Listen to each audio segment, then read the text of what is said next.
मिलते हैं question number 26 के साथ। देखिए क्या कहता है कि एक नाव धारा की दिशा में कोई दूरी 8 घंटे में तय करती है और धारा के विपरीत वही 10 घंटे में तय करती है। देखो ये कहीं ना कहीं टाइम दिया है कि यहाँ पे इसको लगता है 10 घंटा, विपरीत में 10 घंटा, और साथ में अगर चलती है तो कितना लगता है 8 घंटा। ओके जी। यदि धारा की गति 1 किलोमीटर पर आवर हो तो नाव द्वारा तय की गई यात्रा की एक ओर की दूरी डिस्टेंस आपसे पूछा है।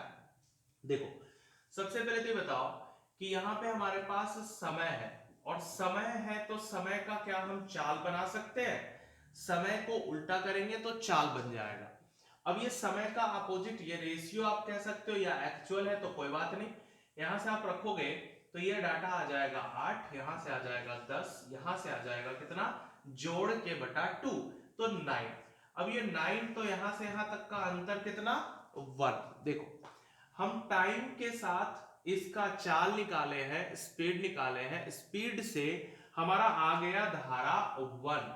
अब आपके क्वेश्चन में भी यही कह रहा है कि धारा का चाल 1 किलोमीटर है, तो कहीं ना कहीं ये 1 किलोमीटर प्रति घंटा एक बराबर, अगर 1 किलोमीटर प्रति घंटा है तो 9 बराबर 9 का स्पीड दिखाएगा, 10 बराबर 10 किलोमीटर प्रति घंटा, विपरीत में चल रहा है 8 किलोमीटर प्रति घंटे के चाल से, तो कहीं ना कहीं टाइम भी हमारे पास ओरिजिनल आ गया और ये जो चाल है ये भी ओरिजिनल है। अच्छा, एक का वैल्यू अगर 2 देता तो कहीं ना कहीं हम 2 से गुना करते।